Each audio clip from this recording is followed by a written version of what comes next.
Joining us now to share his commentary on the day's market performance is Cobus Potgieter from Southern Cross Capital. Cobus, good to chat to you. And I think the big story for us as well, you heard what's happened in the United States. That's their story. Our story has been the medium-term budget policy statement. Your thoughts on this? Thumbs up? Oh, yes. The market seems to be incredibly buoyant, and it's hard to lose money on a stock exchange such as this. As you mentioned, broad-based rally across all sectors, with perhaps the exception of those stocks that prefer a weaker rand, specifically call it the industrial metal exposed, the likes of Sasol.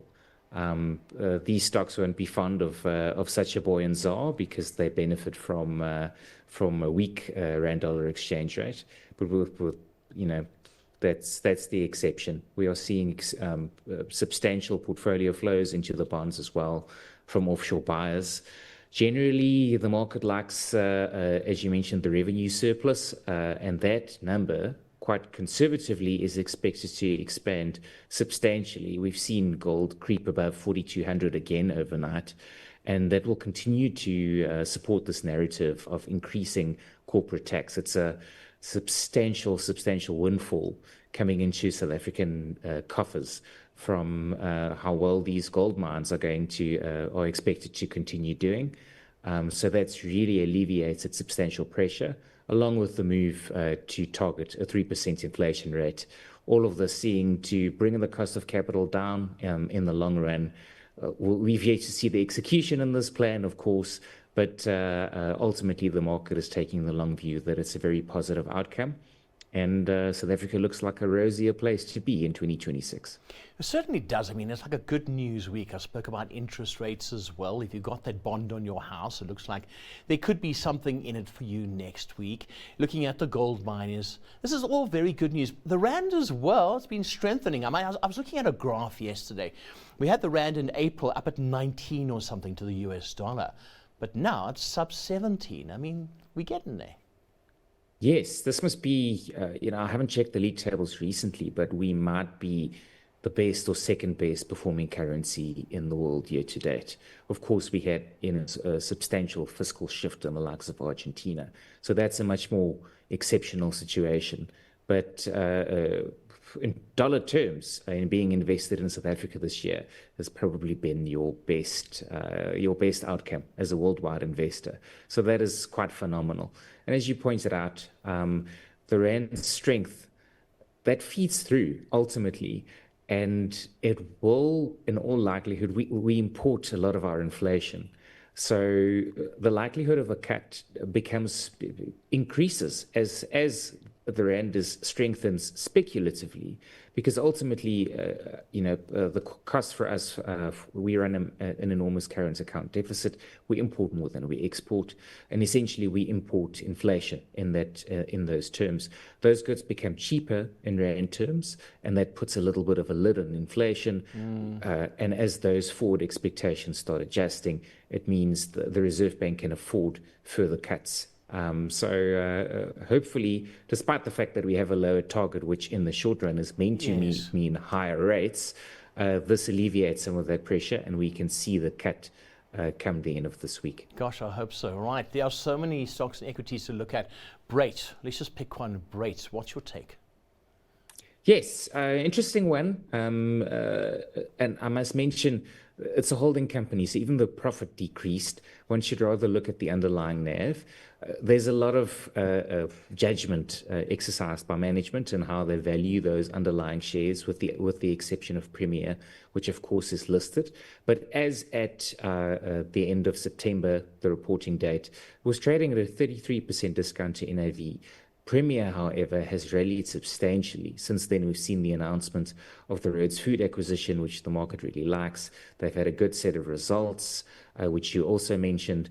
So we'll probably find that discount to NAV is even deeper at this stage. But you are taking a little bit of a view on the likes of New Look, less so, and more so Virgin Active, which is the lion's share.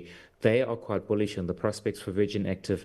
It hasn't been the best year because of reinvestment into that business. They are upgrading a lot of the clubs. but they've seen buoyant demand in their key markets. Yeah. So it actually looks like a share that's had a bit of a history. Essentially one of those overgeared collapses. It's turned around quite nicely in its new slimmed down state, and hopefully they can continue to unlock value for shareholders, perhaps through further listings and bundlings. Well, let's see what happens. Like I said, Premier and Virgin being the big components there. Right, so hold that thought. Before we move on to your stock pick, let's take a moment to touch on which counters your industry peers are watching closely. Here we go. Double up to catch up. No, it hasn't done a lot since then. We've seen, after the call, it went up to those, let's call it 300 Rand levels. And very similar to, we've seen, people will note that last week I picked Mr. Price. Yeah. And you've seen a trend lately in these retailers, these general retailers, food retailers and clothing retailers, that they've been under pressure.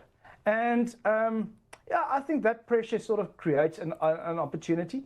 Like I said, Shoprite has moved back from the $300 a week or three ago. Now trading, I think yesterday it closed at 270, 275 Rand. That just created an opportunity to buy into a great, well-run quality company. I don't know why I chose it, but I mean, I looked at Woolworths today, and when I saw the response of the market to Woolworths numbers, I was looking through the charts and I saw Foschini, a company I know well, a company that I buy from, whether it's, I know the brand incredibly well. They're down 50%, and they're back where they were, I don't know, 5 years ago. Now, I know that they've got balance sheet issues, maybe overgeared, but still, it's got a good brand, very well run, spread throughout the country, a number of diversified base. Yes, they are trying to go down the scale a little bit, but I thought at these levels, I'm bullish on the market. Okay, number one, I'm bullish on the stock market. I think we're going in for another good year. So this would be my punt of the year.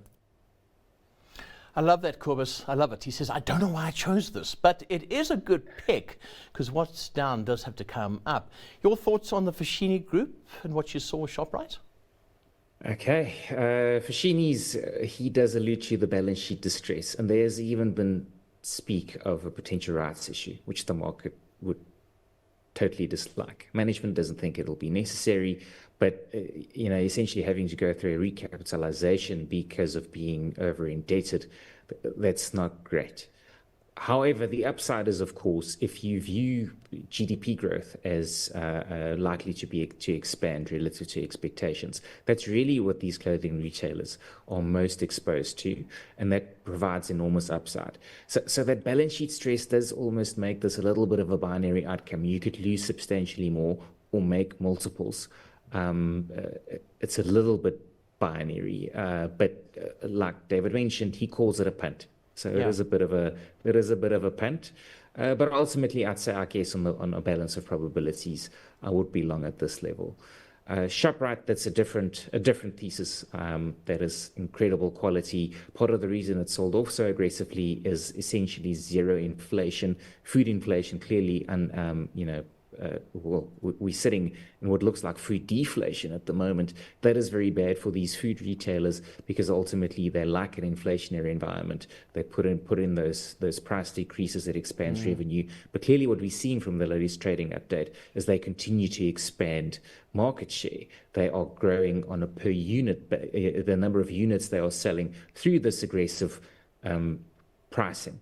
So ultimately, the land grab thesis continues. They keep feeding off Shoprite's carcass, Pick n Pay's carcass, and frankly, again, if the economy recovers, they'll be very well positioned. We'll have to wait and see. It's reasonably, yes. Right, Cobus, very quickly, your stock pick, just to put you under the spotlight.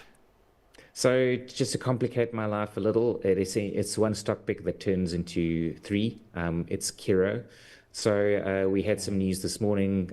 They've had one of the Botswana competition authorities approving the acquisition. We're only waiting for the SA competition authorities now. That shouldn't really be an issue. And that is being acquired by the Jannie Mouton Stichting, becoming a non-profit in exchange mostly for Capitec shares, PSG Financial Services shares, and a little bit of cash. So you can buy Curro today and receive around 80% of that in Capitec, and for your trouble, and around 16% in PSG Financial Services. Both stocks I like. And for your trouble, you're also going to get 6% back in cash. That adds up to 102%. So you'll there's a free 2% in this trade, assuming you want the Capitec and the PSG Financial Services exposure. And given sort of the views I've expressed up to now today, I love both those businesses. I want them in my portfolio. And this creates a cheaper entry point into those businesses. I love it. Love your passion, Cobus. Thank you so much. Lovely choice there with your stock pick. We'll chat to you again soon. Thank you so much. So that was Cobus Potgieter from Southern Cross Capital.